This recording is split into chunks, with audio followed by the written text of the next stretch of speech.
지금 국회에서 예산안 처리가 이루어지고 있는데 법정 시한을 넘겼습니다. 법정 시한이 어제 그저께였거든요. 넘겼습니다. 합의안 도출에 실패하고 있는데 뭐가 문제인지 나라살림연구소 정창수 소장 연결해서 물어보겠습니다. 안녕하십니까, 소장님? 네, 안녕하십니까? 네, 이게 왜 안 되고 있는지 쟁점부터 정리해 주십시오. 6개가 마지막 결정이 남았었는데요. 네.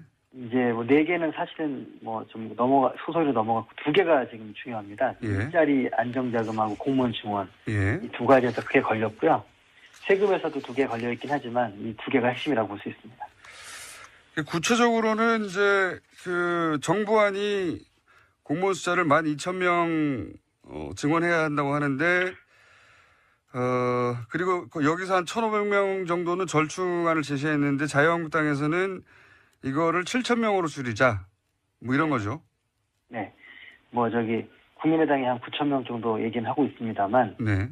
전반적으로 공무원을 늘리는 정책이 이 정권 정책의 주요한 것 중에 하나라고 생각하고, 예. 거의 반토막을 내려고 하고 있는 것 같습니다. 그렇군요. 공무원 증원, 그 다음에 이제 공공부문 일자리, 그러니까 이게 결국은 다 문재인 정부가 첫 번째 공약으로 내세운 부문의 예산인데, 예. 그거를 정부에서는 최대한 원안에 가깝게 가져가겠다는 거고, 야당에서는 절반 이하로 치겠다는 거고, 이런 거죠. 예. 그래서 맞습니다. 합의가 안 되고 있는 거고, 그리고 자유한국당에서 특히 대폭 삭감을 주장하는 부분도 어떤 게 있습니까? 구체적으로 들어가서. 복지 재원 이쪽 부분을 특히 많이 잘라내려고 하던데. 그러니까 이제 이 공무원은 돈도 돈이지만 이제 그 숫자 최저임금 관련해서 지원하는 3조 원 되는 부분들에 대해서 예. 이 부분을 최대한 줄이고 또 내년에 한해서만 지원하는 걸로 하자고 하는 제 주장입니다. 근데 지금 정부 여당 입장에서는 이제 그 이후에 어떻게 될지 모르는데 내년 한 해로 한정된다는 건 굉장히 위험하다 이렇게 지금 보고 있습니다. 그렇군요. 이게 구체적으로 들어가면 이제 한도 끝도 없는 얘기인데, 자, 이 과정에서 대부분 이제 예산 가지고 싸울 때 보면은, 명분은 그럴듯한데 자세히 들여다보면 이제 황당한 경우가 있잖아요. 예. 관전을 쭉 하셨는데 황당하게 삭감된 예산 혹은 이거는 잘 삭감됐다는 예산 좀 구분해서 어떤 게 있습니까? 일단은 전 그게 그런 것 같습니다. 첫 번째는 이 아동수당이나 이 기초연금 같은 경우에 예. 지금 이제 반대하는 논리가 선거 이후에 하자는 거거든요. 선거 이후에. 예, 대부분의 경우에는 선거 때 오히려 좀 안 했으면 좋겠는데 아니면 하는 그런 생각들이 드는데도 막 밀어붙이는 경우가 대부분인데 예. 이번엔 참 특이하게도 선거 때 증액을 반대하는 아주 굉장히 희한한 상황이 지금 발생을 했습니다. 그러니까 야당에서는 하긴 하는데 선거 이후에 해라. 선거 전에 하면 여당 인기가 너무 올라가지 않냐 이런 논리인가요? 한마디로? 근데 납득할 수 없는 것은 이분들이 대선 때 공약을 냈던 거거든요, 다. 물론 대부분 경우 반대하는 게 지금 야당에서 반대하는 게 자기들도 다 찬성했던 것들입니다, 사실. 예. 찬성했던 거니까 이왕 할 거 예. 또 이 원론적으로 반대하지 않는다면 미리 하고 자기들도 참여해서 했다고 자랑을 하면 될 텐데 네. 굉장히 좀 분위기가 이상한 것 같고요. 이게 6월 지방선거 이후에 지급하라. 네. 그것도 이제 7월에 하겠다 여당이 그러니까 그럼 선거 바로 직후에 하면 선거 때 분위기가 타니까 10월 이후로 하자. 이런 지금 주장을 하고 있습니다. 그러니까 지급 자체를 반대하는 건 아니고 그 시기를 딱 찍어서 지방선거 이후에 지급해라. 예. 네. 과거에 야당이 반대였을 때는 오히려 야당들이 그 주장을 하고 여당이 막 반대하다가 어쩔 수 없이 따라가고 이런 거였는데 이번은 정반대가 된 상황이 됐습니다. 그래도 이거 너무 속보이네요. 지방선거 이후에 지급하라고 하는 건. 아무튼 제가 볼 땐 저희 헌정사상 참 이런 경우 드문 일이어서 한번 기록을 꼭 해놔야 될 것 같습니다. 그러니까 선거 때문에 선심성 정책이라고 비판하는 경우는 있었는데 선거 때문에 이걸 하지 말라고 야당에서 주장하는 거 제가 처음 본 것 같긴 합니다. 그리고 여당이 주장한 걸 더 플러스 알파 해가지고 하는 경우는 대부분 있었죠. 재미있는, 이게 기억에 남으시고. 또 다른 게 있습니까? 또 하나는 이제 황당 삭감 중에서 예. 몰카나 이제 디지털 성범죄를 대비한 예산이 있었어요. 네. 근데 이제 이거를 예결위에서 이제 심의를 하면서 이제 문재인 정부가 이게 디지털 성범죄와 전면전 선포하고 예. 영상을 지운다든지 이런 절차가 좀 복잡하고 하니까 이런 부분을 빨리 좀 진행하자 해서 예산을 편성했는데 예. 법적 근거가 없다 이래가지고 이걸 전액 삭감을 주장을 했어요. 그래서 이거 왜 삭감을 주장하죠? 이거는 반대할 이유가 없는 것 같은데요. 예, 제가 볼 때는 이번은 아까 앞에 말씀드린 거하고 비슷하게 예. 국민들이 지지하거나 하거나 이런 거 별로 상관하지 않는 것 같아요. 왜냐하면 그게 국민들이 지지하는 정책이거든요. 그렇죠. 누구나 반대할 이유가 없는 정책인데요. 예. 근데 이게 이제 공약에 들어있다는 이유만으로 아마 반대하는 것 같습니다. 이번에 보면 보류한 건이 161개였는데 전체적으로 예. 그 중에 69개, 한 41% 정도가 대통령 공약 예산을 지금 반대를 하고 있거든요. 저도 그거는 이제 공약에 들어갔던 건 다 반대하는 거 아닙니까 지금 대부분. 예. 예. 그 차원에서 이것도 반대를 하는 이제 그런 것입니다. 그렇게밖에 없지만. 그렇게밖에 생각될 수가 없다. 그러니까 예. 디지털 성범죄 예산인데 이거는 사실 여야 가릴 것 없이 반대할 이유가 없는데 이게 삭감이 됐는데 그건 아무리 봐도 청장님 보시기에 이건 공약에 들어가 있어 반대한 것 같다. 예. 그 법안이 없어도 진행할 수 있다는 게 정부 주장이고 예. 설사 법적 근거가 필요하다면 법을 만들면 되죠. 그렇죠. 예. 예. 사업 자체를 반대하는 건 납득할 수가 없고요. 예. 그다음에 또 하나가 이제 버스 와이파이 예산인데요. 이게 좀 더 황당한 얘기입니다. 버스에서도 와이파이를 쓰게 하자는 거죠 지금. 예. 예. 그래서 이제 너무 이제 비싼 우리 통신료 내고 핸드폰 사용하고 하기 때문에 이거를 좀 특히 버스 정도에서는 좀 해주면 네네. 도움이 될 거라는 여론이 많아서 이것도 공약 예산인데요. 네. 그런데 이제 이 야당 쪽에서는 버스 회사에 보조금 줄 근거가 없다. 이제 그런 주장이에요. 이게 이제 지자체 업무기 때문에 안 된다 이런 얘기인데. 예. 근데 이제 이거는 저도 알고 있는데 이미 지자체 버스 같은 거 사주고까지 있거든요. 버스는 공공이라고 해가지고 예. 엄청나게 지원이 많지 않습니까? 예, 중앙정부가 아예 사주거든요. 예. 이게 도대체 저는 이게 납득이 안 되는 그런 주장을 하고 있고요. 이제 그런데 거기에 나온 얘기가 더 이제 재밌는 얘기가 많은데 뭐냐면 이게 속기록에 보면 네. 왜 반대하는지 이유가 나와요. 예. 이제 과학기술정보통신부 이제 실장이 예. 원래 해야 된다는 주장을 하니까 이제 김계선 의원이란 분이 이게 젊은이들 때문에 쓴다고 하니까 젊은이들이 못 쓴다고요 하니까 하면서 예. 버스에서 핸드폰을 하게끔 권장하는 거 이거는 별로 안 좋은 거 아니냐. 국가에서 이걸 왜 권장하느냐. 애들이 핸드폰 갖고 놀면 교육상으로 안 좋다. 이제 그런 이유로 이걸 반대합니다. 젊은이들이 갑자기 애들로 바뀌면서 이 반대하는 논리로 지금 이제 주장을 강하게 하고 있습니다. 김기선 의원, 자유한국당 김기선 의원 말씀하시는 겁니까? 예, 맞습니다. 예. 그러니까 이제 이것도 역시 정책이 공약이다 보니까 예. 반대하는 게 아니겠는가 싶네요. 그러니까 가계 통신비 절감에 도움이 되죠. 무료 와이파이를 버스에도 쓸 수 있으면. 예. 대신 이게 이제 국민들 피부에 확 와닿겠죠. 버스에서도 와이파이를 쓸 수 있게 되었다. 예, 피부에 와닿는. 시설물에 이제 와이파이 하고 있고, 예. 그리고 이제 버스하고 철도는 당연히 하고 있고, 버스도 하게 되면 이제 예. 거의 전국적으로 하게 되는 거니까, 예. 이게 이렇게 해서 많은 사람들이 이제 이 스마트폰이나 이 통신을 많이 하게 되면 안 좋지 않을까라는 생각도 하고 있는 것 같기도 하고요. 이거는 이제 학생들한테 굉장히 도움이 될 것 같은데, 이 요금제에 따라서는 사실 와이파이 없으면 아예 인터넷이 제한적으로 사용되거나 아니면 요금이 너무 많이 나오거나 그런 경우가 많거든요. 예. 10대, 20대에 도움이 될 것 같은데. 한 학생들에게 평균 한 2만 원 이상 혜택이 있을 것 같습니다. 근데 어쨌든 버스 와이파이를 허용하면 젊은이들이 버스에서 인터넷만 하기 때문에 안 된다. 네네. 라는 속기록이 있습니다. 예. 이것도 아마 공약에 의해서 못하게 하는 게 아닐까 싶어요. 네네. 그리고 지금 뭐 이상한 발언들, 예? 반대를 위한 반대 혹은 뭐 명분이 없다 보니까 이상한 논리들이 등장하는 케이스에 대해서 말씀하셨는데 혹시 그렇게 앞뒤가 안 맞는 그런 발언들도 있습니까? 예, 뭐 많이 있는데요. 예. 이게 이제 사람들이 속기록을 잘 안 보고 이제 네. 이 인터넷에 중계를 해주는 것도 있는데 잘 안 보시니까 네. 직접 보시면 아마 이게 좀 제가 볼 때는 어떤 상황에서는 코미디 같은 상황도 많이 발생을 합니다. 그러니까 예를 들면 그 공무원 증원 문제 같은 경우에도 예. 그 이장우 의원이라는 분이 예. 계속 놀고 먹는 공무원들을 왜 늘려주느냐 계속 주장을 이제 하니까 이낙연 총리가 네. 이제 소방관들이 놀고 먹는 거라는 생각을 하지 않습니다. 예. 그 얘기를 하는 게 아니라 공무원을 왜 늘리냐 이렇게 얘기를 계속 주장을 합니다. 예. 아니 그러니까 소방관들 경찰관을 늘린다고 하는 거 아닙니까? 그러니까 계속 같은 얘기를 서로 반복하는 거죠.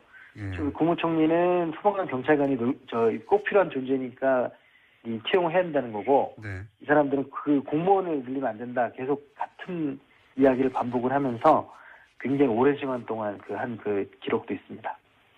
그러니까요. 그 소방관 경찰관을 늘린다고 하면 많은 분들이 당연히 늘려야 된다고 생각할 테니까 알면서도 그 소방관 경찰관이라는 단어는 쓰지 않고 그냥 공무원이라고 하는 거죠. 놀고 먹는 공무원이라고. 그러면 그 얘기 그대로 받아들이는 분들은 공무원 늘리는 거구나 계속 그렇게만 받아들이는 거고 예. 이낙연 총리는 계속 그게 무슨 말이냐 소방관 경찰관이다 이렇게 계속 그 얘기가 반복되는 거죠. 그 얘기 한 문장을 제가 지금 가지고 있어 읽어보면 공무원 놀고 먹는 공무원을 늘리면 어떡하냐 해서 이제 이낙연 총리가 그게 아니라 소방관 경찰관들 얘기를 하니까 이장우 의원이 공직자들을 구조조정해야 할 거 아니냐. 뭐 갑자기 이상한 얘기를 하면서 소방관 경찰관들이 아니라 계속 공무원들, 놀고 먹는 공무원들이라는 말을 반복하네요. 굉장히 길게. 예. 못 알아들어서 그런 건 아니라고 봅니다. 예. 예, 국민들이 공무원이라는 그런 거에 대해서 부정적으로 생각하는 게 있기 때문에 예. 계속 그 프레임으로 가고 있는 것 같습니다. 사실 언론에서도 이게 소방관 경찰관이라고 특정해 줘야 되는데 계속 야당의 프레임인 공무원 얘기만 하고 있어요. 공무원 증언이라고. 예, 맞습니다. 예, 이것도 언론이 자기 역할을 못하고 있는 거거나 아니면 일부러 안 하고 있는 거겠죠. 예. 마치 핵발전소냐 원자력발전소냐 하는 게 차이가 있듯이 예.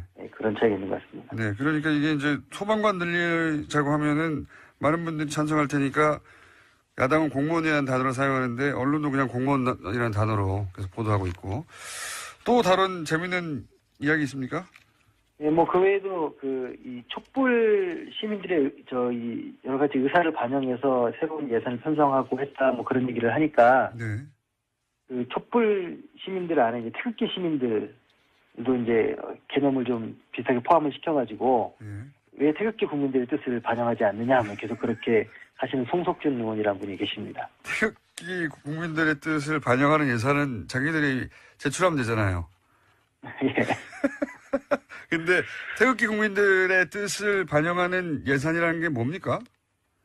뭘 해달라는 거죠? 대표적인 SOC 뭐 이런 얘기를 지금 하고 있는 것 같아요. SOC요?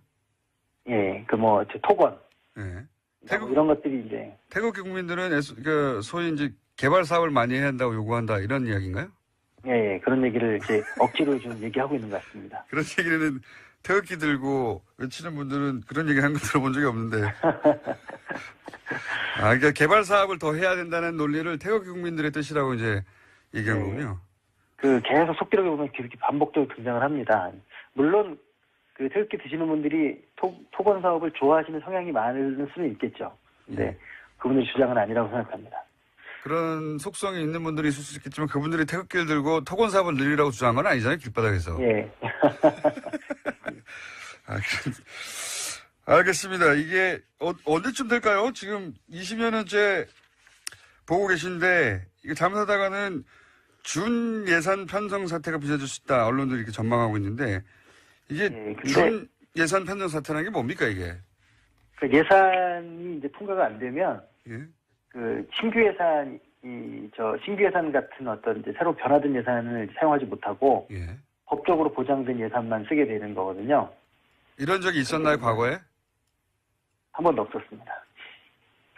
그래서 한 번 더 썼군요. 윤예산을 갈 리가 없다고 저는 생각하는 게 뭐냐면 예. 어찌됐든 간에 야당이 주장하는 일부 사업을 받아줬거든요. 네. 만약에 이 예산안이 통과가 안 되면 야산이 원하는 사업 다 없어집니다. 하기 때문에 그분들도 끝까지 이거를 물고 가지는 못할 것이다 이렇게 생각합니다. 그럼에도 불구하고 이제 문재인 정부의 그 예산들을 집행하지 못하게 하는 목적이 더 커서 그런 사태까지 갈 수 있지 않을까요, 혹시? 그렇게 생각 안 하십니까? 그렇죠. 그렇게 될 수도 있죠. 왜냐하면 지금 아까 말씀드린 것처럼 선거 때 포퓰리즘이 아니라 엉뚱한 그 주장을 하는 것처럼 그 아동수당이나 돈을 선거 이후에 지급하라고 할 정도면 예. 지금 현 정부가 예를 들어서 이런 돈을 못 써서 이게 이제 현 정부가 국가 운영을 잘못해서 이렇게 된 거다라고 몰고 가려고 하는 의지가 굉장히 강한 건데 네. 그러다 보면 자기들 예산을 포기하면서까지 그렇게 할 수도 있지 않을까 하는 예. 예, 뭐 일부 있을 것 같습니다. 그 지금까지 좀 이렇게 저희들이 좀 예상을 항상 깼기 때문에 예. 그래서 지금 헌정사상 최초로 준예산 편성 사태가 벌어질 수도 있다. 예, 이게 여소야대이기 때문에 예. 근데 이제 그게 아직도 12월 말까지 가야 되기 때문에 그건 좀 더 지켜봐야 될 것 같습니다. 알겠습니다. 저희가 한 번씩 모시겠습니다. 사실 이거 예산 편성 과정 잘 안 지켜보거든요. 예. 근데 이제 20여 년째 지켜본 분으로서 예전에 없던 희한한 일들이 벌어져서 저희 연결 한번 했는데 희한한 일들이 지금 얘기한 거 이외에도 많이 벌어지고 있죠. 예, 아주 많습니다. 예. 그거 정리해서 또 한 번 연결하겠습니다. 다음 주에. 네. 오늘 여기까지 하겠습니다. 감사합니다. 왜? 이게 참 이례가 없거든요. 왜냐하면 제가 6개월 취임 기준으로 지지율을 한번 조사해 봤는데요. 그 신문에 다 나온 걸 뭐 또 조사해봐요. 신문에 나온 걸 조사를 해보죠. 네. 직접 해보실 수는 없지. 직접 해본 건 아니고. 돈이 많이 들어, 직접 해보면. 할 수도 없어요. 이미 다 옛날이니까요. 아니, 그냥 물타기 한 거 그냥 지나가세요, 얼른. 네. 자, 노태우 대통령은 53%였고요. 6개월 됐을 때요. 예. 김영삼 대통령은 83%였습니다. 오, 여기 1등이네. 김대중 대통령은 56%였고요. 예. 노무현 대통령은 29%였고, 우와. 이명박 대통령은 24%, 우와. 박근혜 대통령은 59%, 예. 문재인 대통령은 이제 73%입니다. 야, 2위. 역대 2위네. 네, 그러나 어떤 정치 그 기반이 바뀌었다는 것을 생각하게 되면 이례가 없는 거지요. 김영삼 대통령 83%는 당시에는 이제 대통령 선거 당시에 이제 지역 감정이나 허위 감정이 있어서 그랬던 거예요. 막 이렇게 지역 감정에 근거해서 투표는 하지만 예. 그 지역 감정이 막상 나의 소득이라든가 나의 이익이라든가 나의 계층의 이익을 대변하는 감정은 아니었거든요. 그렇기 때문에 임기 초반부에는 확 올랐던 부분이 있었고요. 예. 그러고 나서 그 전에 노태우 대통령 때 워낙에 거기에 대한 어떤 실망감이 붙어서 나온 부분도 있거든요. 문재인 대통령이 박근혜 대통령에 대한 실망감이 어느 정도 반영돼서 73%가 나온 건 있다 그러지만 2000년대 이후로 완전히 어떤 이 우리나라의 그 선거 구도가 계층 구도로 바뀐 이후에는 굉장히 어려운 거죠, 사실. 이례적인 것이었다. 네. 아. 그런데 김영삼 대통령 시절은 노태우 대통령에 대한 반감, 불만 이런 것도 있었지만 또 하나의 숙청이라고 하는 전두환 정권에 대한 분노, 반감 이런 것을 정리해 나가는 그렇죠. 그 정책, 초창기 금융 6개월 실명제. 동안 네. 아주 놀라운 정책을 많이 실시를 그렇죠. 했고 제가 생각할 때는 역대 대통령 중에 가장 많은 일을 한 가장 결정적인 일을 한 사람은 김영삼 대통령입니다. 그러니까 전 대통령. 그러니까 공도 많고 과도 많은데 마지막에 IMF 때문에 네, 그렇죠. 과만 기록이 네.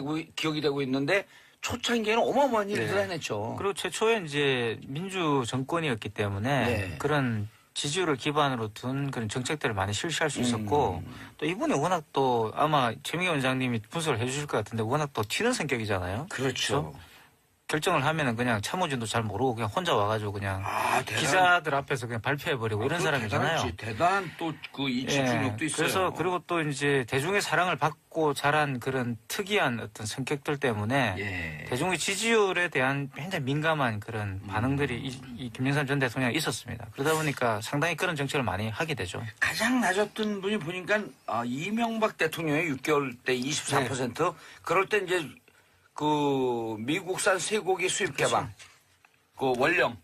저는 이것도 이제 이명박 전 대통령 지지율이 왜 이렇게 확 떨어지게 됐냐면 예. 물론 이명박 지지자들이나 그 당시에 정부 관계자들은 잘 뭐 이해를 못 하시고 계속 시민들의 뭐 이 부안 애동 이런 걸 자꾸 지적하시는데 우리나라 사람들은요 유권자든 뭐든 간에 거짓말하면 안 됩니다. 그러니까 이명박 대통령이 전 대통령이 그 당시에 거짓말을 했죠. 쇠고기와 관련돼서 예. 수입과 관련돼서 협상을 분명히 이 유리하게 이끌 것이라고 이야기를 해놓고 가서 전격적으로 다 수용하고 와버렸잖아요. 아니, 그러니까 노무현 정부 시절에 특히 뼈, 그렇죠. 골수 뭐 등등에 대한 뼈 수입하지 않기로 하고 그다음에 30개월 미만만 수입하기로 하고 그렇죠. 이걸 갖고 전격적으로 다 풀어버린 거 아니에요? 그러니까 이명박 전 대통령은 그거 가서 자기들에게 유리하게 하고 오겠다라고 약속을 하고 갔었어요. 우리 국민에게 유리하게 하겠다. 그리고 또 다 우리 내주고 국민들의 한 거 아니에요? 건강권을 생각하겠다. 그러고 갔는데 다 내주고 온 거 아닙니까? 그냥 거짓말을 한 거죠 거기에서. 거기다 하나 더 하면은 사태가 이렇게 됐을 때 제가 잘못했습니다 해야 되는 건데 광우병 사태가 났을 때 국민들 당신이 무식해서 그런 거야. 내가 광우병에 대해서 제대로 알려줄게. 이런 식으로 국민을 가르치려고 들면서 그랬어요? 싸우면서 달라지게. 그랬어요? 그 당시에 그랬죠. 왜냐하게 되면 난 소고기 몰랐는데 안전에 그걸 생각하면 더 열받는데? 내각 전보다 소고기 먹어봐. 소고기 먹어도 우리 안 죽어. 심지어는 소고기 내가 우리 안 먹는 죽는다는 거 쇼도 밝혀줄게. 했죠. 이런 식으로 해서 물론 그 광우병에 대한 어떤 지식적인 부분은 그들이 맞았을 수도 있어요. 결국 광우병으로 인해서 아직 사망자가 있거나 그렇진 않았으니까요. 30년이에요. 발병하는데. 그렇죠? 그럼에도 불구하고 정서를 이해하고 동조하려는 게 아니라 한번 싸워보자. 우리가 마음만 먹으면 다 생각을 바꿀 수 있어. 이러니까 국민이 더 화가 났지요. 오호. 국민 헌법 위에 국민 정서법, 네. 국민 감정법이 있었던 걸 몰랐던 거죠. 네. 가르치려고 들으니까 너무너무 싫은 거예요. 특히 아이 엄마들이. 노무현 대통령이 왜 이렇게 낮았어요? 29%? 그것도 역시 이제 당시에 측근의 불법 선거자금 논란이 그때 있었죠. 아하, 기억나실 이광재 겁니다. 네, 그 네. 안희정, 안희정 지사가 그때 구속됐죠. 그게 좀 결정적이고요. 왜냐하면 이제 노무현 전 대통령 같은 경우는 이른바 정권의 도덕성 이런 것들이 굉장히 강조되었고 드디어 예. 이제 보수에 대한 여러 가지 우위를 점하게 되는 진보가 다시 말하면 그 당시 진보 정권이 가지고 있던 그런 여러 가지의 도덕적 우월성을 과시했던 그런 정권이거든요. 이건 근데 이제 어떻습니까? 그때 당시에 그 대북 송금, 김대중 정부 시절에 대북 송금한 문제를 갖고 수사를 해야 된다 말아야 된다 그렇죠. 양론이 있었지만 진보진영 내부에서는 해서는 안 된다. 네. 통치행위로 봐야 한다. 그것도 여러 가지 논란이 가능한데 저는 노무현 정부의 논리에 따르면 대북 송금을 하는 것은 당연한 거였다고 봅니다. 왜냐하면 노무현 전 대통령이 이거죠. 전공법으로 가는 것이었고 합리화를 해야 된다. 그 깨끗한 어떤 바탕을 만드는 것이 더 중요하다. 이런 것이었어요. 그래서 투명하게 만들고 노무현 전 정권이 가장 중요한 제가 볼 때는 모티프는 제가 볼 때는 투명성이었어요. 투명성을 확보하는 것이었고 정직한. 그렇죠. 정직성이었고 그런데 이제 그게 불법 선거자금 문제가 불거지니까 이제 역풍을 맞은 거죠. 알겠습니다. 오늘 두 분 합이 그냥 기가 막혀요. 준비를 좀 많이 해오신 모양인데. 평소에 생각하던 거라서 그렇죠. 그래요? 아니면 이거 제 말뜻은 평상시에 준비를 안 해오셨다. 평소에 의견이 다르지 않을까요? 네. 예. 자, 최명기 원장님. 네. 고공행진 분석. 전 첫 번째는 예. 북한이 도와주고 있는 측면이 있어요. 북한 어떤 의미에서 북한이 핵 위기를 갖다 일으키는 거는 문재인 대통령의 지지율에 문재인 대통령의 지지율에 어떤 안 좋은 영향을 미칠 것 같지만 사실은 북한이 이렇게 세게 나오기는 사는 문재인 대통령도 북한에 세게 나갈 수밖에 없어요. 오호. 그렇기 때문에 북한에 대해서 강경한 입장을 취할 수밖에 없게끔 북한이 만들어주기 때문에 문재인 대통령을 안보적인 이슈로 인해서 문재인 대통령 거부하던 사람들이 거부할 명분이 없어지는 거예요. 사드도 배치했고 교전식직도 얘기하고 북한에 대해서 상당히 군이 강화가 되거든요. 대신 이제 이 부분은 나중에 오히려 역으로 북한이 유화적으로 나오게 되면 그때는 빠지게 돼요. 갈등이 일어나게 되면서. 북한과 이 시점에 대화를 해야 돼? 대화를 한다네? 대화를 하니까라고 이탈될 수는 있겠지만. 아니, 북미 간에 먼저 대화를 하게 되면 우리 또 쫓아오면 되니까. 그렇게 되지요. 네. 두 번째는 이제 아까 이전에 이제 노무현 전 대통령도 이 지지율이 떨어졌었던 이유가 대북 송금을 하면서 호남에서 지지율이 많이 맞아요. 이탈됐었어요. 비슷하게 문재인 대통령이 후보 시절에는 예. 새정치연합이 있었을 때는 호남에서 지지율이 많이 이탈하다가 보니까 대선 주자 지지율이 올라가는 데 한계가 있었거든요. 그런데 대통령이 된 다음에 5.18을 갖다 확실하게 재조사하고 있는 거예요. 예. 그러다가 보니까 호남 지지율이 어느 정도 유지가 되는 거예요. 유지가 아니라 이제 83%가 나와요. 네. 제가 여론조사 기간을 갖고 있잖아요. 네, 진짜 그 전부 다 당시에 안매장을 했었던 곳을 갖다 지금의 하나하나 전부 다 뒤지고 전부 다 다시 발굴하고 있잖아요. 문화재 틈을 이용해서. 그거 왜 노무현 대통령이 안 하셨을까? 진상 규명을 하는 것이 우선이냐 보상이 우선이냐였는데요. 예. 사실 이제 보상 우선으로 갔던 거죠. 그거는 뭐 왜 안 했을까라기보다는요. 그 당시에 어떤 분위기가 그랬다고 보셔야 됩니다.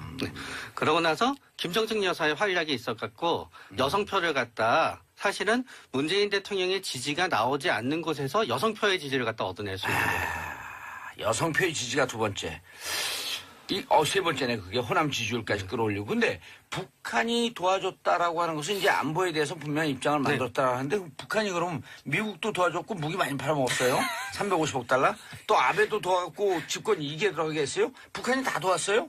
참 역설적이네요, 그죠? 아니, 그럼 우리가 지금 셋이 앉았고 북한을 찬양 고무하는 거예요? 국가보안법으로 다 구속돼요? 근데 북한도 사실 지금 전국을 좀 이용하는 게 있죠. 만약에 이제 힐러리 클린턴이 만약에 대통령이 됐다. 예. 그럼 북한이 저렇게 하기 굉장히 곤란할 겁니다. 왜냐면 계속 그 힐러리는 미사일 쏴대기가 좀 곤란했죠. 힐러리는 기본적으로는 이제 냉전 체제를 재구축하는 데 목적이 있었기 때문에 상당 부분 만약에 했을 경우는 지금과 다른 상황이 전개됐을 수가 있어요. 근데 트럼프는 사실 실질적으로 대북 정책에 대해서 안이 없거든요, 이 사람은. 오직 국내 정치에 트럼프는 국내 정치에 관심이 많은 국내 정치예요. 정치를 예.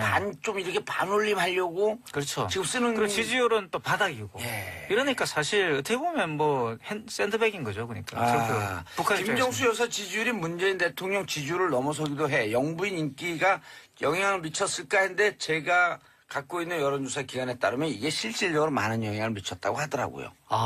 저는 예. 긴장했었어요. 실질적으로 많은 영향을 미치지 않는다고 해서 제가 틀릴까봐. 아니. 왜냐하면 김정숙 여사의 지지율이 문재인 대통령 국정수행 지지보다 넘어가는 경우가 많아요. 네.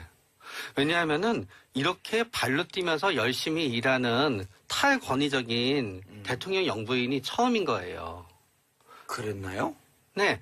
물론 뭐 현장에도 지금까지 가고 이제 그렇긴 하지만 대통령보다 이제 앞서 모습 존재감을 과시했던 분은 이제 유경수 여사 이외에는 없죠.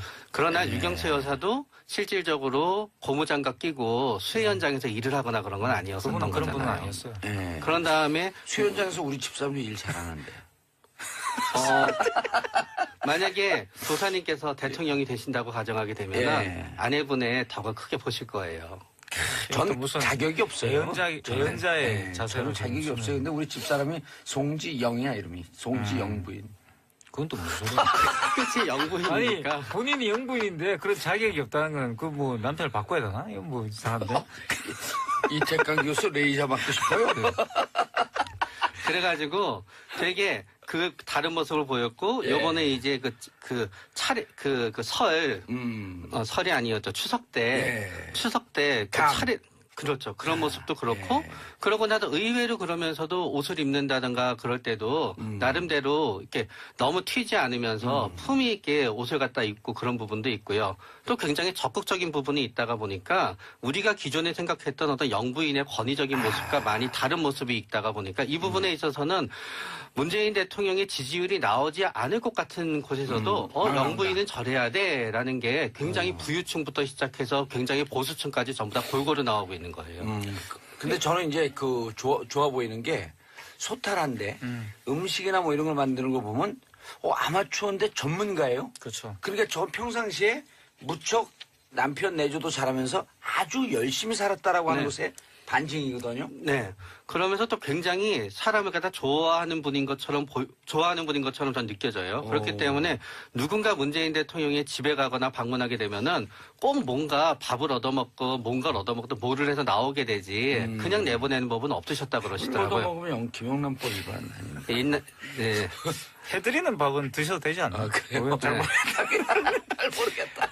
근데 어쨌든 제 생각은 이건데요. 예. 물론 이제 그런 북한에 대한 입장과 또 영부인 효과. 호남 지지율 뭐 등등도 있지만. 호남 지지율이야 이제 사실은 이제 진보 쪽에 어떤 표를 다지는 그런 효과가 있었다고 한다면 북한하고 이제 김정숙 여사 효과라는 것은 제가 볼 때는 이제 상당히 보수표들에 대해서 특히 중도 보수들 있죠. 그러니까 박근혜 전 대통령이 실망했던 그리고 박근혜 전 대통령에 표를 던졌던 많은 여성 유권자들에게도 상당히 큰 그런 영향력을 미치고 있다는 생각이 듭니다. 하지만 저는 이제 그거는 그냥 상수라는 생각이 들어요. 상수고 왜냐하면 박근혜 전 대통령 가만히 생각해 보시면 계속 그 고공행진을 했거든요. 그러니까 50몇 지금 와서야 뭐 이제 문재인 대통령보다야 떨어지지만 사실은 박근혜 전 대통령도 상당히 높은 50% 지지율이었어요. 높은 거였어요. 예, 지지율이었고. 근데 그때도 보면은 뭐 박근혜 전 대통령 뭘 잘해가지고 50몇 프로가 나온 게 아니에요. 이게 대단히 중요한 포인트라 저는 보는데 지금 저는 문재인 정부도 대단히 비슷하다 봅니다. 그냥 대안이 없다는 거죠. 문재인 대통령만한 지지멸렬한 정치인이 야당. 없어요. 아하. 야당만 그런 게 아니라 민주당 쪽도 마찬가지예요. 문재인 대통령을 대체할 만한 사람이 없다는 예. 거죠. 그러니까 예를 들어서 민주당 쪽에서도 예를 들어서 뭐 문재인 대통령만한 어떤 그런 뛰어난 어떤 정치 역량을 보여주는 정치인이 있다 그러면 그게 분산될 수도 있어요. 하지만 뭐 민주당 포함 또는 뭐 지리멸렬 보수는 말할 것도 없고 예. 문재인 대통령만한 정치인이 눈에 안 보이는 거죠 지금. 그러니까 과거 같으면 이런 겁니다. 어떤 대선을 거치고 나면 거기에 같이 나왔던 라이벌 후보들이 있잖아요. 예. 그 후보들이 사실은 견제 세력이 되는 거고 그 후보들이 당선된 대통령과 라이벌 관계를 형성하면서 지지율이 왔다 갔다 하게 되는 거거든요. 그런데 지금 같이 문재인 대통령과 라이벌을 했던 그 후보들이 제대로 이 모습을 두각을 나타내는 정치인이 아무도 없어요. 뭐 안철수 전 후보도 마찬가지고 뭐 유승민 전 후보도 마찬가지고 좀 뚜렷하게 어떤 존재감을 과시하고 있는 후보가 없다는 겁니다. 이게 저는 결정적이라 보고 그래서 새로운 인물이 나오기 전까지는 저는 이 지지율은 계속 갈 거다. 새로운 대안이 부상하기 전까지는. 대척점이 없다. 예, 없어요. 이거 비교 대상이 없잖아요. 그러니까. 이거 아주 예리한 분석인데 오늘 두 분들 그냥 그 분석이 예리한데요. 그러나 또 어떻게 따지게 되면은 지금 두각을 나타내려고 하는 게 그 분들한테 별로 유리하게 돌아가지가 않아요. 그러니까요. 지금 안철수, 홍준표, 유승민 이런 분들은 한 1, 2년 좀 잠잠하게 있어도 되거든요. 외유도 좀 나갔다 오고. 근데 잠잠하게 있으면 한국 사회 특성상 잊혀져요. 그렇지 않아요. 아니 뭐 지금 김무성 전 대표 같은 경우는 지금 존재감이 없잖아요 지금. 뭐 그런 거 마찬가지인 거죠. 한 몇 개월 사라지면 사라집니다. 근데 기본 내공이 있으면 또 다시 돌아올 수는 있다가 있겠죠. 빵 치면 또 그게 네. 아주 강력한 펀처가 되는데 불안 너무 오히려 초조한 거 아니에요? 내공이 없기 때문에 불안한 거 아닐까요? 그렇죠. 네. 초조해야지. 지금 같은 경우 사실 외유를 가는 것이 상책이죠. 좀 사라지는 게 사라지는 상책이죠. 그리고 민주당 내에 그 경선 이제 같이 하셨던 분들은 더 이렇게 두드러지기가 어려워요. 두드러지게 되게 되면은 상당히 많은 두드러지기 위해서는 차별점을 내야 되는데 그 차별점이 현재 문재인 대통령에 대한 일종의 비판으로 받아들여지게 되면 역공을 큰일 받기 나요. 때문에 그럼 지금은 뭔가 더 이렇게 더 한마디 하기도 너무 어려워요. 두드러지면 두드러기. 그래서 두드러기였던 거군요. 두드러기가. 두드러기가 두드러짐에서 나왔구나. 정상 볼록볼록 피부에서. 나온다 그래서 두드러기. 진짜 처음 알았어요. 아무 말 저는. 대잔치. 정치권의 두드러기가 되자. 이 괜찮네요. 정치권에 두드러기를 두드러지려고 그러다 보면 정치권에 두드러기가 되는 거예요. 두드려라 두드러기 될 것이다. 그래서 아마 내년 지방선거쯤에 새로운 인물이 나온다면 이제 상당히 흥미로운 뭐 정치판이 다시 펼쳐지지 않을까 싶은데요. 그 누구를 지금으로서는 좀 누구를 염두에 두고 있죠. 경기도지사 준비하는 그분 염두에 두고 있는 거 아닌가요? 아니 뭐 저는 그렇지는 않고요. 그러니까 뭐 그것도 하나의 가능성인데 그 최 원장님 말씀하신 것처럼 상당한 도전이 있습니다. 만약에 진짜 이러한 도전을 해결하고 두각을 나타낸다면 그분이 정말 능력이 있는 거예요. 그렇죠. 자, 지지율이 흔들리려. 그럼 또 지지율이 꼭 흔들릴 이유가 없잖아요. 왜 흔들려요? 저는 이게? 그러니까 당분간 없을 거라고 그러면 봐요. 왜 흔들려 이게? 그러나 지지율이 이제 잘 나가면 좋은 거지? 가장 이제 문제가 되는 건 이제 두 개의 이슈쯤이 있을 것 같아요. 예, 첫 두 개의 번째는 지점. 아까 제가 말씀드린 북한에 대한 표현은 제가 이제 바꾸겠습니다. 예. 북한의 어떤 그런 부적절한 입장이 정부의 입장을 갖다 북한법을 이렇게 확고히 금방 하기에 쫄아서. 훨씬 용이하게 만들어준 점이 있다는 걸로 예, 바꾸고요. 예. 북한이 도와준 적은 절대로 없습니다. 그러나 이제 에이. 그러나 조건이지, 조건. 저는 서로 북미 간의 대화가 이루어져서 예. 우리나라와 이루어진 다음에 한국과 북한과의 대화가 이루어진다 하더라도 북한에 대해서 일정 부분 원조를 한다거나 개성공단을 갖다 다시 한다거나 하게 되면은 지지율 떨어질 거라고요? 네, 그때는 일정 부분은 이탈하게 됩니다. 그러나 그 이탈하게 된다 그래서 그게 확 이탈하는 건 아니지만 일정 부분은 이탈하게 될 부분이 있고요. 두 번째는 외부의 경제 변수입니다. 이명박 대통령이 지지율이 급락했었던 이유 중에 하나는 이명박 대통령의 그런 국민과의 싸움도 문제가 있었지만 사실은 리만 브라더스 이후에 경제 위기로 인해서 경제 상황이 안 좋아지게 되면서 이제 떨어지게 됐었던 거거든요. 예. 그렇기 때문에 만약에 외부 경제의 변수가 일어나게 된다면 2년 후 3년 뒤에 이 두 개가 동시에 일어나게 되면은 우리 경제도 어려운데 무슨 북한에 대해서 도와줄 수 여지가 돼. 그러면서 그때는 많은 부분이 보수층이 다시 우리 제대로 된 보수가 있어야 되겠어라고 하면서 새로운 인물을 찾아낼 가능성이 올라가게 됩니다. 아니 도와주는 게 아니고 남북 경협을 통해서 한국 경제의 활로를 찾자. 블루오션의 개척이다. 이런 의미로 가면 좀 달라지지 않나요? 그래도 이 교수님. 그렇죠. 그 남북 경협 같은 경우도 만약에 제대로 이제 그 실행이 되고 북한이 전격적인 태도로 나오고 왜냐하면 예. 이게 이제 우리 경제 문제와 관련이 있기 때문에 앞으로도 그런 정기적인 어떤 상황이 벌어질 수는 있죠. 예. 저는 이제 그런 것도 기대하고 있는데 문제는 이제 북핵 문제가 먼저 해결이 되는 것은 사실입니다. 그게 먼저 돼야지만 됩니다. 북한이 그렇죠. 자기 정권의 안정성이 없는 상황에서 문을 개방할 리는 없어요. 알겠습니다. 그런데 이제 남북관계 개선이라고 하는 게 대화 국면으로 가는 게 지지율의 상승의 요인이 될까요? 하락의 요인이 될까요? 저는 일단 상승의 요인이 될 거라고 생각해요. 그러니까 두 분이 상당히 견해가 많은 좀 부분에서는 상승인데. 상승이 될 거라고 일단은 봅니다. 상승의 요인이 되지만 예. 막상 거기에 있어서 경제 협력이 되면서 뭔가 그게 똑같이 바라보는 입장이 달라지는 거예요. 합리적으로는 아무리 경제 협력일지언정 비합리적인 입장에서 바라보게 되면은 그거는 원조가 되거든요. 그렇게 되게 되면서 북한을 결국은 다시 어떤 입장에서 바라보냐로 갈등이 일어나는 시점에서는 보수층인데 현재 휩쓸리고 있는 한 20% 정도에 해당되는 지지율은 빠져나갈 가능성이 있다는 거죠. 예, 알겠습니다. 그리고 노무현 전 대통령도 이른바 이제 그 팬층이 대단했었어요. 그렇죠. 그런데 지금 문재인 대통령도 처음에는 그렇게 강하지 않더니 달빛 기사단이라든지 이 어마어마한 지금 팬층이 만들어졌는데 문재인 대통령과 노무현 대통령 팬층이 지지율에 반영되는 차이가 좀 난 것 같아요.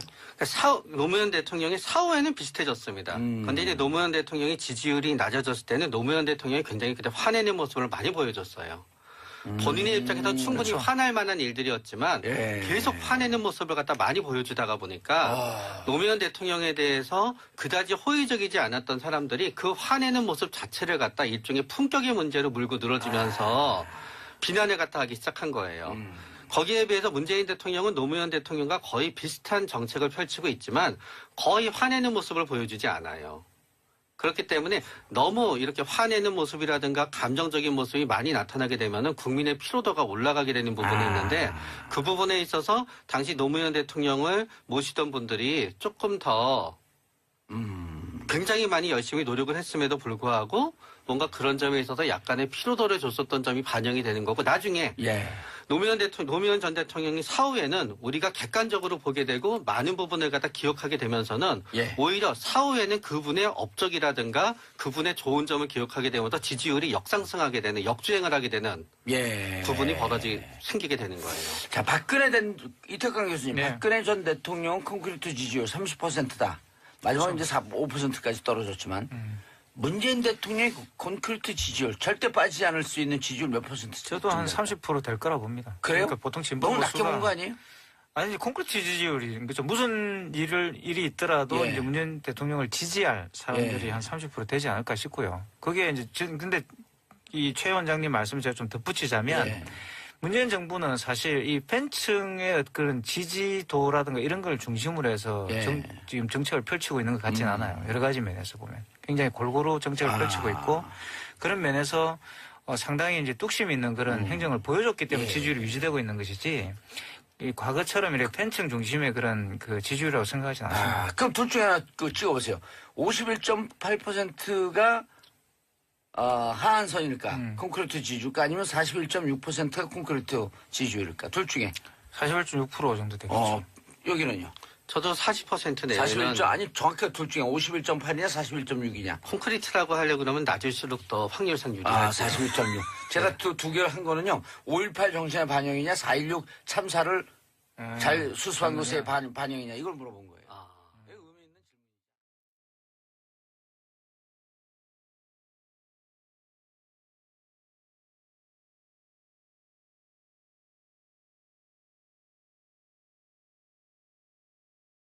알면서도 그 소방관 경찰관이라는 단어는 쓰지 않고 그냥 공무원이라고 하는 거죠. 놀고 먹는 공무원이라고. 그러면 그 얘기 그대로 받아들이는 분들은 공무원 들리는 거구나 계속 그렇게만 받아들이는 거고 예. 이낙연 총리는 계속 그게 무슨 말이냐 소방관 경찰관이다 이렇게 계속 그 얘기가 반복되는 거죠. 그 얘기 한 문장을 제가 지금 가지고 있어 읽어보면 공무원, 놀고 먹는 공무원을 늘리면 어떡하냐 해서 이제 이낙연 총리가 그게 아니라 소방관, 경찰관들 얘기를 하니까 이장우 의원이 공직자들을 구조조정해야 할 거 아니냐. 뭐 갑자기 이상한 얘기를 하면서 소방관, 경찰관들이 아니라 계속 공무원들, 놀고 먹는 공무원들이라는 말을 반복하네요. 굉장히 길게. 예. 못 알아들어서 그런 건 아니라고 봅니다. 예. 예, 국민들이 공무원이라는 그런 거에 대해서 부정적으로 생각하는 게 있기 때문에 예. 계속 그 프레임으로 가고 있는 것 같습니다. 사실 언론에서도 이게 소방관, 경찰관이라고 특정해 줘야 되는데 계속 야당의 프레임인 공무원 얘기만 하고 있어요. 공무원 직원이라고. 예, 맞습니다. 예, 이것도 언론이 자기 역할을 못하고 있는 거거나 아니면 일부러 안 하고 있는 거겠죠. 예. 마치 핵발전소냐 원자력발전소냐 하는 게 차이가 있듯이 예. 예, 그런 차이가 있는 것 같습니다. 네, 그러니까 이게 이제 소방관 늘리자고 하면은 많은 분들이 찬성할 테니까 야당은 공무원이라는 단어를 사용하는데 언론도 그냥 공무원이라는 단어로 계속 보도하고 있고 또 다른 재밌는 이야기 있습니까? 예, 뭐 그 외에도 이 촛불 시민들의 이 여러 가지 의사를 반영해서 새로운 예산을 편성하고 했다 뭐 그런 얘기를 하니까 네. 그 촛불 시민들 안에 이제 태극기 시민들도 이제 개념을 좀 비슷하게 포함을 시켜가지고 예. 왜 태극기 국민들의 뜻을 반영하지 않느냐 하면 계속 그렇게 하시는 송석준 의원이라는 분이 계십니다. 태극기 국민들의 뜻을 반영하는 예산은 자기들이 제출하면 되잖아요. 예. 근데 태극기 국민들의 뜻을 반영하는 예산이라는 게 뭡니까? 뭘 해달라는 거죠? 대표적인 SOC 뭐 이런 얘기를 지금 하고 있는 것 같아요. SOC요? 예, 토건. 예. 뭐 이런 것들이 이제. 태극기 국민들은 소위 이제 개발 사업을 많이 해야 한다고 요구한다 이런 이야기인가요? 예, 그런 얘기를 이제 억지로 좀 얘기하고 있는 것 같습니다. 그런 얘기는 태극기 들고 외치는 분들은 그런 얘기 한 거 들어본 적이 없는데. 그러니까 개발 사업을 더 해야 된다는 논리를 태극기 국민들의 뜻이라고 이제 얘기한 거군요. 계속 속기록에 보면 그렇게 반복적으로 등장을 합니다. 물론 그 태극기 드시는 분들이 토건 사업을 좋아하시는 성향이 많을 수는 있겠죠. 근데 그분의 주장은 아니라고 생각합니다. 그런 속성이 있는 분들이 있을 수 있겠지만 그분들이 태극기를 들고 토건 사업을 늘리라고 주장한 건 아니잖아요, 길바닥에서. 예. 알겠습니다. 이게 언제쯤 될까요? 지금 20여 년째 보고 계신데 이게 잘못하다가는 준 예산 편성 사태가 빚어질 수 있다. 언론들이 이렇게 전망하고 있는데 이게 준 예산 편성 사태라는 게 뭡니까 이게? 그 예산이 이제 통과가 안 되면 예? 신규 예산 같은 어떤 이제 새로 변화된 예산을 사용하지 못하고 예. 법적으로 보장된 예산만 쓰게 되는 거거든요. 이런 적이 있었나요, 과거에? 한 번도 없었습니다.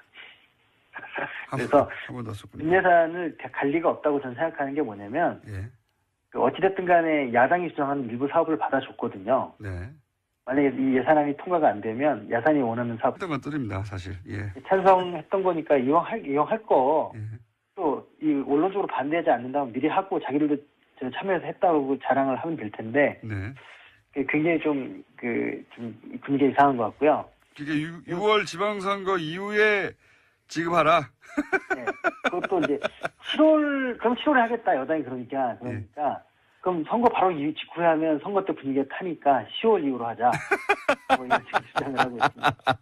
그러니까 지급 자체를 반대하는 건 아니고 그 시기를 딱 찍어서 지방선거 이후에 지급해라. 예. 네. 이게 과거에 진짜 여당 불가능해요. 야당이 반대였을 때는 예.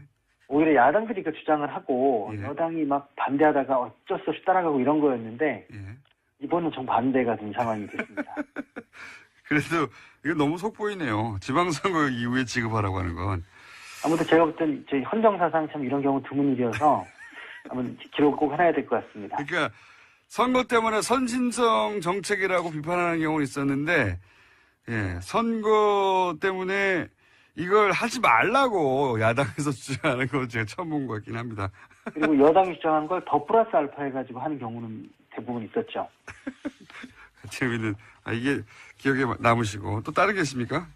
또 하나는 이제 황당 삭감 중에서 예. 몰카나 이제 디지털 성범죄를 대비한 예산이 있었어요. 네. 근데 이제 이거를 예결위에서 이제 심의를 하면서 이제 문재인 정부가 이게 디지털 성범죄와 전면전 선포하고 예. 영상을 지운다든지 이런 절차가 좀 복잡하고 하니까 이런 부분을 빨리 좀 진행하자 해서 예산을 편성했는데 예. 법적 근거가 없다 이래가지고 이걸 전액 삭감을 주장을 했어요. 그래서 이거 왜 삭감을 주장하죠? 이거는 반대할 이유가 없는 것 같은데요. 예, 제가 볼 때는 이번은 아까 앞에 말씀드린 거하고 비슷하게 예. 국민들이 지지하거나 하거나 이런 거 별로 상관하지 않는 것 같아요. 왜냐하면 굉장히 국민들이 지지하는 정책이거든요. 그렇죠. 누구나 반대할 이유가 없는 정책인데요. 예.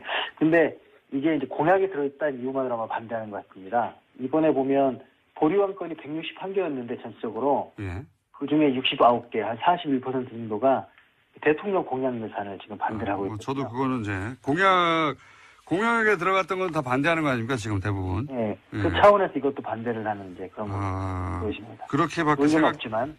그렇게밖에 생각될 수가 없다. 그러니까 예. 디지털 성범죄 예산인데 이거는 사실 여야 가릴 거 없이 반대할 이유가 없는데 이게 삭감이 됐는데 그건 아무리 봐도 청장님 보시기에 이건 공약에 들어가 있어 반대한 것 같다.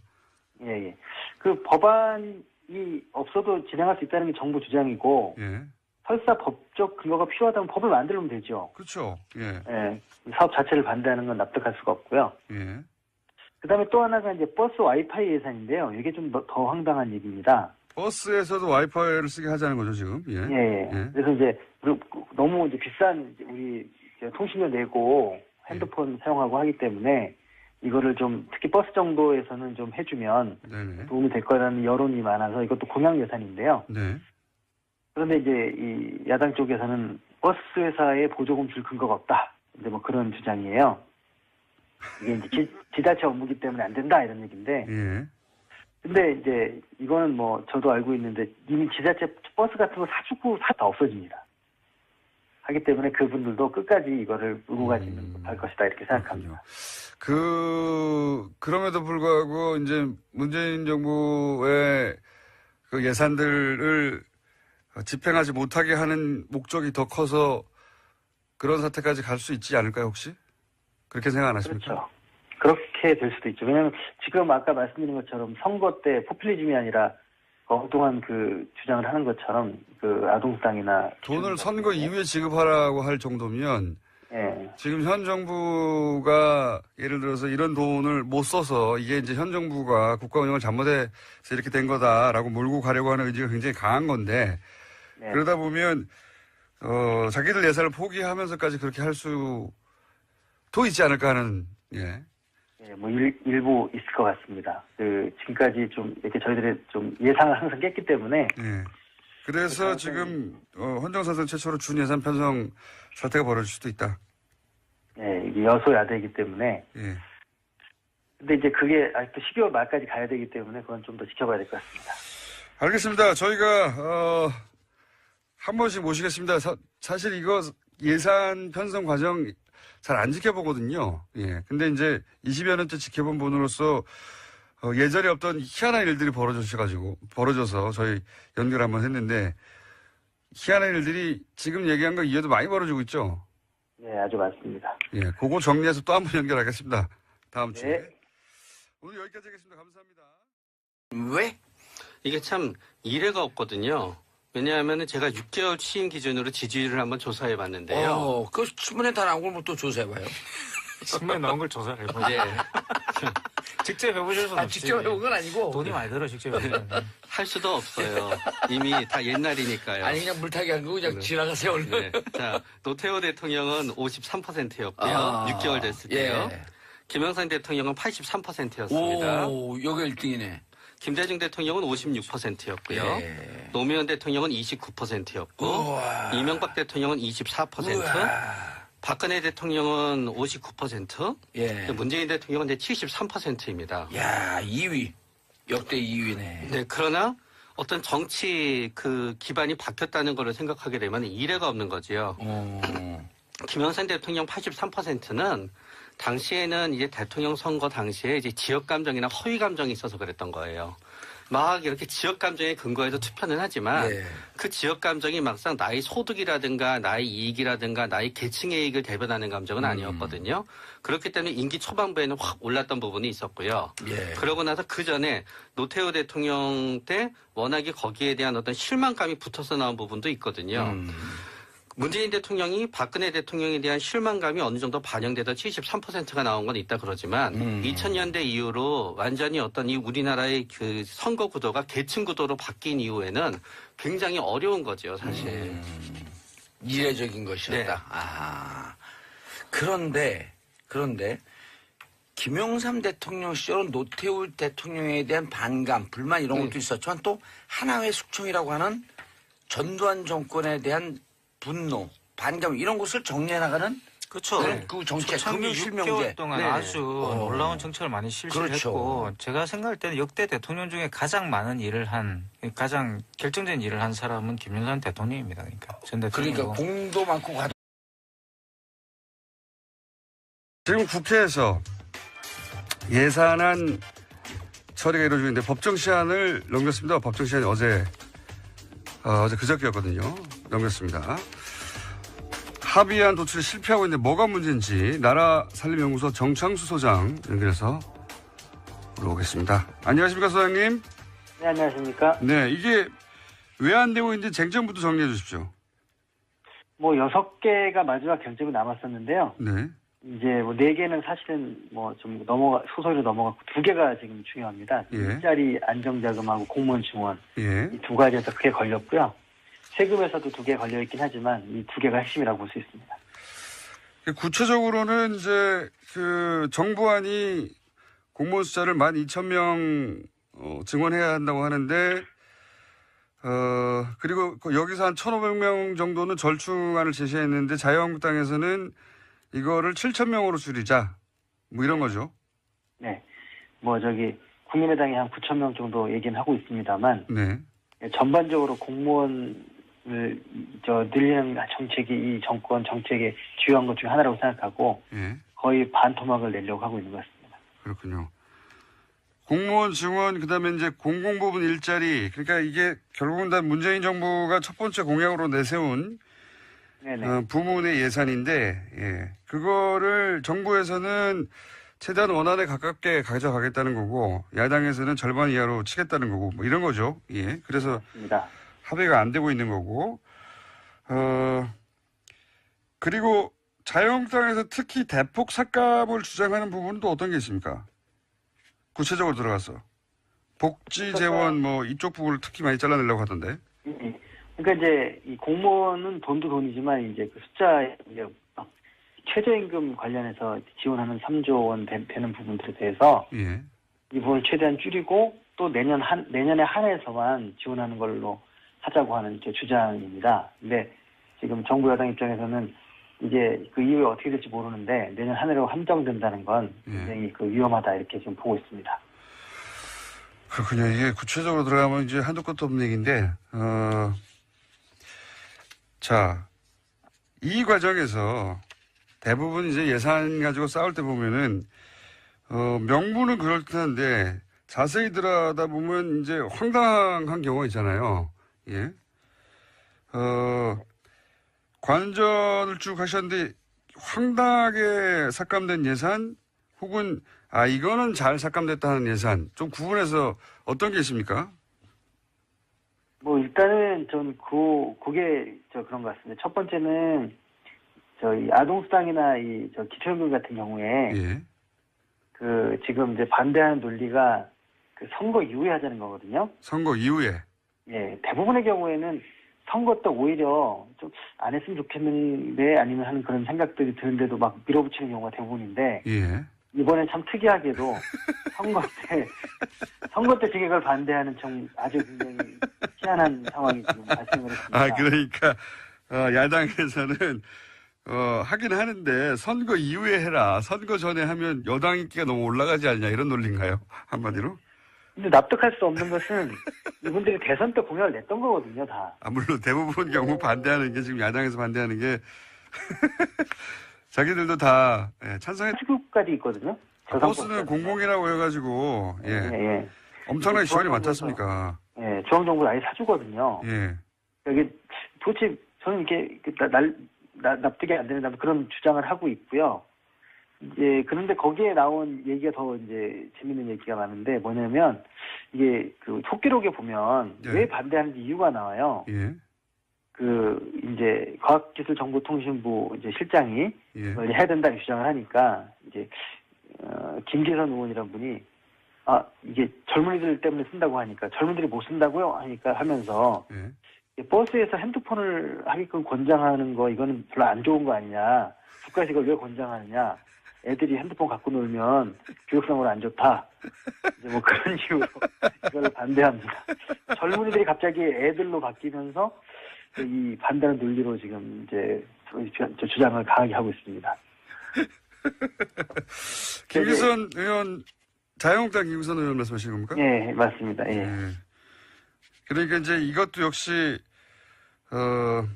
정책이 공약이다 보니까 예. 반대하는 게 아니겠는가 싶네요. 버스 그러니까 그 가계 통신비 절감에 도움이 되죠. 무료 와이파이를 버스에도 쓸 수 있으면. 예. 대신 이게 이제 국민들 피부에 확 와닿겠죠. 버스에서도 와이파이를 쓸 수 있게 되었다. 예, 피부에 와닿는. 시설물에 이제 와이파이 하고 있고, 예. 그리고 이제 버스하고 철도는 당연히 하고 있고, 버스도 하게 되면 이제 예. 거의 전국적으로 하게 되는 거니까, 예. 이게 이렇게 해서 많은 사람들이 이제 이 스마트폰이나 이 통신을 많이 하게 되면 안 좋지 않을까라는 생각도 하고 있는 것 같기도 하고요. 이거는 이제 학생들한테 굉장히 도움이 될 것 같은데, 이 요금제에 따라서는 사실 그 와이파이 없으면 그 아예 인터넷이 제한적으로 사용되거나 아니면 요금이 너무 많이 나오거나 그런 경우가 많거든요. 예. 10대, 20대에 도움이 될 것 같은데. 한 학생들에게 평균 한 2만 원 이상 혜택이 있을 것 같습니다. 근데 어쨌든 버스 와이파이를 허용하면 젊은이들이 버스에서 인터넷만 하기 때문에 안 된다. 네네. 라는 속기록이 있습니다. 예. 이것도 아마 공약에 의해서 못하게 하는 게 아닐까 싶어요. 네네. 그리고 지금 뭐 이상한 발언들, 예. 반대를 위한 반대 혹은 뭐 명분이 없다 보니까 이상한 논리들이 등장하는 케이스에 대해서 말씀하셨는데 혹시 그렇게 앞뒤가 안 맞는 그런 발언들도 있습니까? 예, 뭐 많이 있는데요. 예. 이게 이제 사람들이 속기록을 잘 안 보고 이제 이 인터넷에 중계를 해주는 것도 있는데 잘 안 보시니까 네. 직접 보시면 아마 이게 좀 제가 볼 때는 그 어떤 상황에서는 코미디 같은 상황도 많이 발생을 합니다. 그러니까 예를 들면 그 공무원 증원 문제 같은 경우에도 예. 그 이장우 의원이라는 분이 예. 계속 놀고 먹는 공무원들을 왜 늘려주느냐 계속 주장을 이제 하니까 이낙연 총리가 네. 이제 소방관들이 놀고 먹는 거라는 생각을 하지 않습니다. 예.